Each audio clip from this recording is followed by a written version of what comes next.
जन्म से लेकर जिंदगी की आखिरी सांस तक इंसान जंग लड़ता रहता है और यह जंग दो मोर्चों पर लड़ता है। एक बाहर की दुनिया जहां उसकी लड़ाई परिवार, समाज, बेरोजगारी और गरीबी से होती है, जो कठिन तो है पर उतनी नहीं जितनी कठिन उसकी आंतरिक जंग होती है, मतलब उसकी खुद से लड़ाई। बच्चा जैसे ही अपना होश संभालता है और इस दुनिया को समझने की कोशिश करता है, उस समय वो निगेटिविटी से बहुत दूर रहता है। उसके अंदर सिर्फ पॉजिटिव एनर्जी होती है और असंभव जैसे शब्द उसे बकवास जैसे लगते हैं। रास्ते में जा रही महंगी से महंगी गाड़ी हो या फिर कोई आलीशान मकान, कोई भी सपना उसे बड़ा नहीं लगता। लेकिन जैसे ही वो दुनिया से जुड़ना शुरू कर देता है, उसके जिंदगी में बदलाव आने शुरू हो जाते हैं। स्कूल, कॉलेज, गांव, समाज, सोशल मीडिया और न्यूज चैनल्स, ये सब उसे वास्तविक दुनिया से रूबरू कराते हैं। एक ऐसी दुनिया जहां पॉजिटिव एनर्जी बहुत कम लोगों में पाई जाती है और फिर उस बच्चे के माइंड में एक जंग शुरू होती है।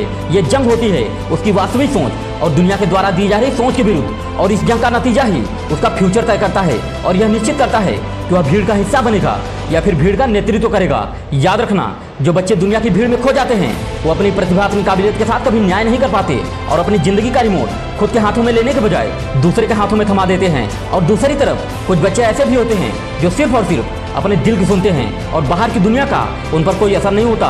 एक बच्चा जिसे मंदबुद्धि कहकर स्कूल से निकाल दिया गया था, आज सारी दुनिया उसी बच्चे पर गर्व करती है क्योंकि उसने जमाने की परवाह नहीं की, सिर्फ अपने दिल की सुनी। वो बच्चा कोई और नहीं, महान साइंटिस्ट एल्बर्ट आइंस्टीन थे। आइंस्टीन का जन्म एक साधारण परिवार में हुआ था। पढ़ने लिखने में बहुत ज़्यादा होशियार नहीं थे। 9 साल की उम्र में सही सही बोलना शुरू किए थे। क्लासरूम में उन्हें सारे टीचर बेवकूफ़ कहकर बुलाते थे। एक बार उनके टीचर ने उनके माता पिता से ये कहकर स्कूल से निकाल दिया कि आपका बच्चा मंद बुद्धि है, उसे इस स्कूल में नहीं पढ़ाया जा सकता। आज से आप अपने बच्चे को इस स्कूल में मत भेजिएगा। आज पूरी दुनिया उसे बच्चे की प्रतिभा का लोहा मानती है और उस पर गर्व से गर्व करती है।